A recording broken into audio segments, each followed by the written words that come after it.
Hello everyone, in this video, I'll be translating and summarizing the latest Urdu broadcast by Moeed Pirzada to make it accessible for our English-speaking audience.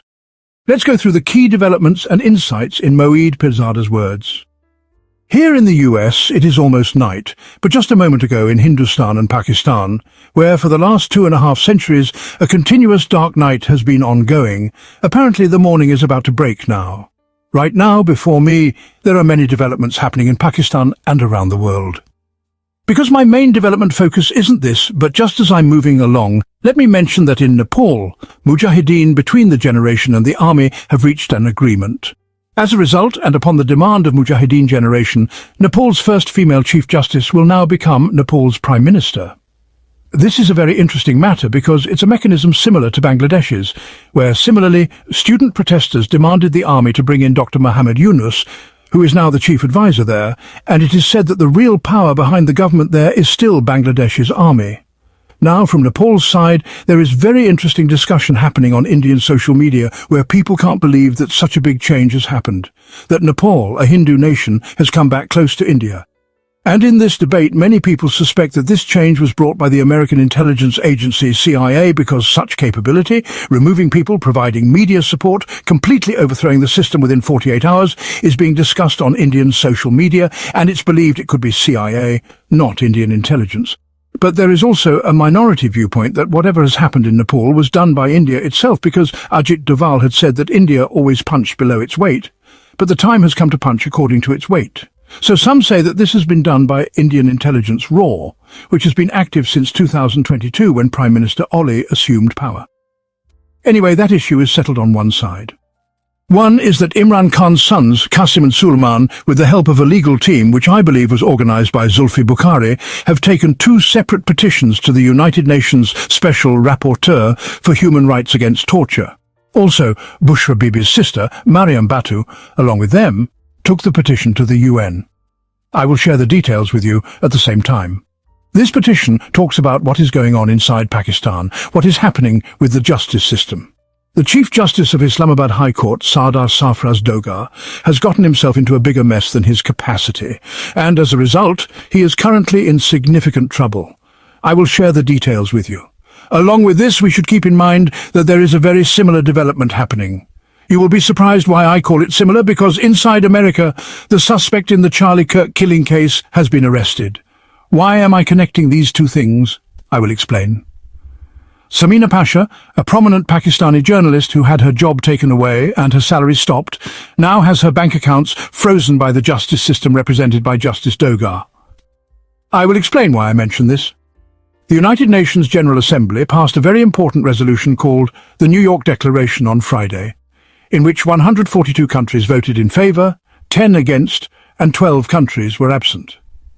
This resolution affirms the two-state solution, meaning there should be a Palestinian state minus Hamas. What is its significance? At the same time, the United Nations Security Council had a direct confrontation between Pakistan and Israel, where their ambassadors criticised each other heavily. I will share the missing links of that too. Let's move to the first development. Imran Khan's sons, Qasim and Suleiman, along with Mariam Batu, Bushra Bibi's elder sister, filed 2 petitions with the United Nations Special Rapporteur Against Torture. Dr. LCJVK Zulfi Bukhari has tweeted about this. Zulfi Bukhari is the brain behind this. He said that the legal team is led by Jordan Gansar, a very interesting character, a great human rights person. Pakistan's embassy is very worried about anyone associating with Jordan Gansar. When I met Jordan, I asked if the Pakistani embassy would try to buy him off with good fees. He said that was impossible, but they would try to arrange a meeting. This team had earlier in March 2024 achieved a decision from the United Nations Working Group Against Arbitrary Detention in favor of Imran Khan, stating that Imran Khan's detention was a specific political decision, not a legal one, and he should be released. These petitions are built on that. The petitions say that Imran Khan and Bushra have been kept in solitary confinement, deprived of access to their doctors, lawyers and visitors, given contaminated food, and kept in insect-infested areas with unbearable mental and physical torture aimed at breaking their spirit and soul. What is happening in Pakistan is against the conventions Pakistan has signed but thrown into the toilet, like the Convention Against Torture and the International Covenant on Civil and Political Rights. The petitions also state that Bushra Bibi is the first non-political woman in Pakistan's political history to be targeted this way. Qasim Khan tweeted more details, mentioning that thousands of people in Pakistan are treated similarly, deprived of human rights with no recourse to justice. These petitions take us directly to Islamabad High Court, where Chief Justice Shahbaz Dogar is currently in trouble. For the last 36 to 48 hours, he has taken on a bigger fight than, honestly, his intellectual capability allows. He attacked prominent lawyer and human rights activist Imaan Mazari and her husband Hadi Chattha, abusing his power. This ongoing situation, reveals some very interesting things about Islamabad High Court. Justice Dogar is now in trouble related to law, justice, and the abusive role he is playing. There is a series of clashes in Islamabad High Court aimed at, destroying the justice system. He has denied justice and human rights, and it is part of a cultural war in Pakistan where he has always been involved. Let me note a few things. Justice Dogar is loyal to the Sharif family and was imported from Lahore to Islamabad against all conventions and laws via new laws that allowed a junior Lahore High Court judge to be made Chief Justice of Islamabad High Court. When Justice Athar Minala was Chief Justice, Islamabad High Court was at the forefront of protecting human rights and fundamental rights in Pakistan. Now, it has become Pakistan's most notorious court. Justice Dogar has created a system where obtaining justice or fundamental human rights like habeas corpus is almost impossible. He has created an administrative system where additional judges hear cases, but petitions are rejected. I recently learned that a petition for the inquiry of martyr Arshad Sharif, filed through Barrister Shoaib Razak by Hamid Mir, was also rejected. Remember, Justice Babar Sattar and Sada Ijaz Isa Khan wrote an open letter to Chief Justice Shahbaz Dogar a few days ago, stating there is no transparency in the court, injustice is rampant, and benches are formed as per his will, ignoring petitions. Now, the fight began when Dogar insulted Imaan Mazari aggressively, showing abuse of power. He said she goes around calling him a dictator. Then he addressed her and her husband in court harshly, which was reported in Pakistani English newspapers. He told her husband to control his wife, or he would get hold of her. These were his exact words. He later claimed he meant legally getting control in court, but these words sparked a huge storm in Pakistani society. Both Imaan Mazari and her husband strongly responded to Justice Dogar on Twitter, confronting him, calling him a liar, and accusing him of false allegations. Lahore High Court Bar Association, Karachi Bar Association, Balochistan High Court Bar Association, and female lawyer associations have also joined, demanding Justice Dogar's resignation. Justice Dogar has now tried to reinvent himself as a father figure, claiming Imaan Mazari is like his daughter and he was trying to advise her. Imaan responded on Twitter that she is no one's daughter, but a professional lawyer. Her husband fully supports her. Justice Dogar also tried to take support from patriarchal society. Before I explain patriarchal society, I want to say that I strongly suspect Justice Dogar doesn't even realize that the fundamental function of the office he holds, Chief Justice of High Court, is to protect people's fundamental human rights. Since the Magna Carta and the habeas corpus principle from the 12th century, the whole Western legal tradition stands on habeas corpus, ensuring that courts are independent from the king's control and protect people's liberty and life.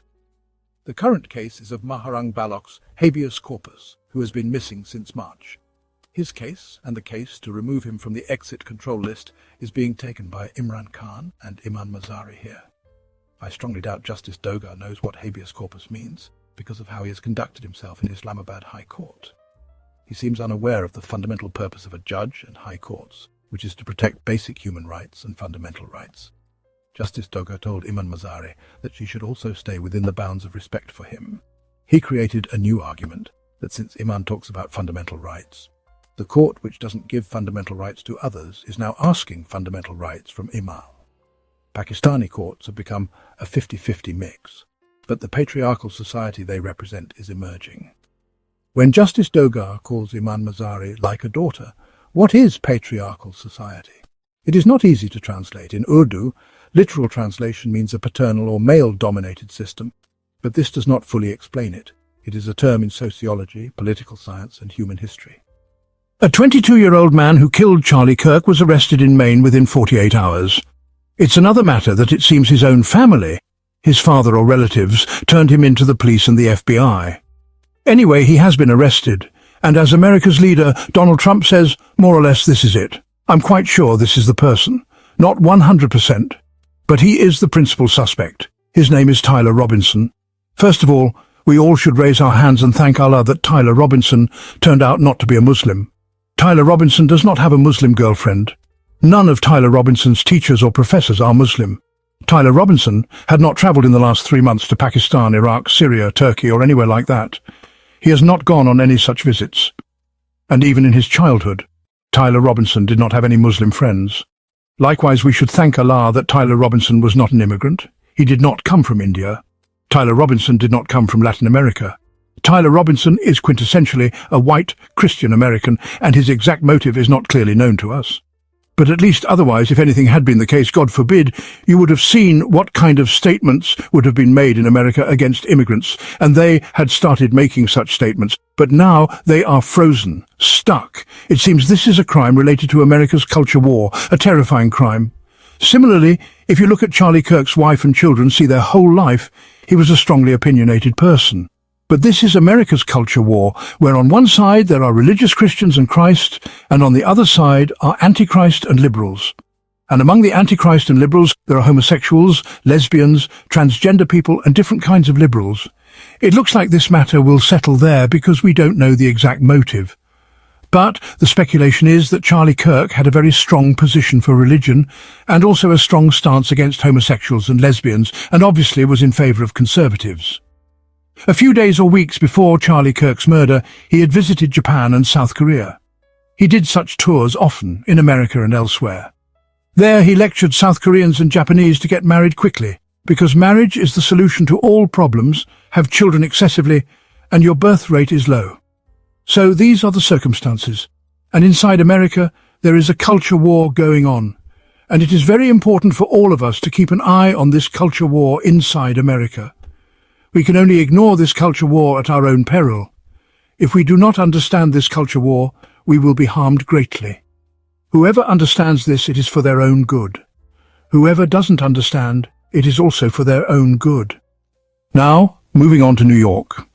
On Friday, the United Nations General Assembly passed a very significant resolution which is against Israel and Hamas as well. It is called the New York Declaration. It says the two-state solution is affirmed. Palestinians should have their own independent state. 142 members supported it, 10, including the United States and Israel, opposed it, and 12 were absent. For Israeli Prime Minister Benjamin Netanyahu, this is a huge setback for his public relations. United States President Donald Trump also stood with him, so it's a setback for them as well. What this means is that, in the last 24 to 36 hours, Netanyahu went to the West Bank, and there he inaugurated an illegal settlement and signed documents there, saying there will be no Palestinian state, no two-state solution. This land is ours, this is our culture, this is our history. Keep in mind that the United Nations General Assembly resolutions are only ethical values. They do not have any military force to enforce or implement them. How much pressure this will exert remains to be seen. But my personal analysis is that the two-state solution was never viable, and now the whole world says it's not viable. I had the great privilege and honor of taking classes and lectures from the great Palestinian intellectual professor Edward Said at Columbia University in the early 2000s. But since the early 1990s, Edward Said's position was that Palestinians and Yasser Arafat, through the Oslo Accords, made a big historical mistake by agreeing to the two-state solution. Palestinians would have to pay a heavy and painful price for this mistake, and the painful end is evident now. Because practically, given the power dynamics between Israel and Palestine, a viable independent Palestinian state cannot exist or sustain itself. The problem between West Bank and Gaza arose in 2006 because the Palestinian Authority, under Mahmoud Abbas and Yasser Arafat's successors, was extremely corrupt and had become an extension of Israeli military occupation. Hamas and Gaza people rebelled against it. As for the painful end of that history, it's before us now. We will have to see the impact of this resolution. But this is essentially a political move by Saudi Arabia and France to exert regional pressure. You can gauge its freshness from the fact that, on the 22nd, they want to hold a summit at the United Nations in New York. This summit has the support of France and, to some extent, Britain, Canada, Spain, Norway, Denmark, Australia, and some other countries. Germany is missing, surprisingly, but Trump's administration refused to grant a visa to Mahmoud Abbas, the president of the Palestinian Authority, which is against United Nations laws and international law. Because when you create the United Nations at One New York Plaza, you must obviously give visas to people. So this is the situation we are facing. Overall, if you take the bottom line, Netanyahu's entire politics and Donald Trump's have received a significant setback for now. How they deal with it will become clearer in the next few days. Now, quickly looking at what kind of tension exists between Pakistan and Israel at the United Nations Security Council, face-to-face were Pakistan and Israel. Israel was represented by Ambassador Danny Danon, and Pakistan by Ambassador Asim Iftikhar, who speaks very good English. Danny Danon's English is worse than mine. If a Pakistani spoke such English in Pakistan, it would cause an uproar, because his accent, vocabulary, everything is off. Danny Danon from Israel said that the Hamas negotiators are terrorists, just like Osama bin Laden was a terrorist, and like France, Britain and America have attacked terrorists worldwide. Then he raised the rhetorical question that when Osama bin Laden was killed inside Pakistan by America, no one asked if Pakistan's sovereignty was violated, but asked why was Osama bin Laden there in the first place. Ambassador Asim Iftikhar gave a strong, well-argued reply in excellent English, proving, as Pakistani and Turkish newspapers highlighted, that Israel is a cruel, occupying force. He condemned Israel's audacity to make such claims. However, the real sensitive point was that the Israeli ambassador did not know English well enough to mention this explicitly, otherwise he might have done so. I'm sure Asim Iftikhar's heart was pounding, fearing Danny Danon might mention this. The real tragedy is that when Osama bin Laden was killed by America in Abbottabad in 2011, Pakistan's then president, Asif Ali Zardari, welcomed the decision in an American newspaper, probably the Wall Street Journal, congratulating America and the world, without any expression of regret that Pakistan's national sovereignty was violated. At that time, I was Director of World Affairs and had some co-title in PTV. I remember that within hours, Pakistan's then Army Chief General Ashfaq Parvez Kayani sent a handwritten note saying that Pakistan's national sovereignty was violated and that this is unacceptable. I have kept a copy of this note. The problem is that what happened in Abbottabad could not have happened without the approval of General Kayani and General Pasha. It was impossible that the United States Navy SEALs landed there. One helicopter crashed, they had tea and cookies, held Osama bin Laden's body, and then left after 2 to 3 hours without the Army Chief's blessing. It was a complete arrangement. You understand this better when you read a New York Times story from this week about how, before the first Trump administration's meeting with North Korea's strongman Kim Jong-un, Trump sent Navy SEALs to North Korea to gather intelligence because the same unit had killed Osama bin Laden with great expertise. But when the Navy SEALs reached the North Korean shore via an amphibious boat with the United States Navy behind them, they were confronted by a small North Korean team, panicked and opened fire, killing 6 North Koreans. The Navy SEALs got scared, fearing escalation, and quickly retreated. The bottom line is that such commando operations shown in American movies are fine, but in countries like Pakistan, India or Turkey, where the military has its own structure, such operations are impossible without permission. If Navy SEALs were really capable, they would have done many such operations in Afghanistan. They only do such operations against small groups of Palestinian guerrillas, but against structured armed forces, surviving such operations is impossible. So this gives you an idea of what really happened in Pakistan. That wraps up our translation of Moeed Pirzada's video. I hope this English version helped you understand his message better. Please like, share and subscribe to Awami Lens to help our community grow. Don't forget to leave a comment below and let me know what you thought of this effort.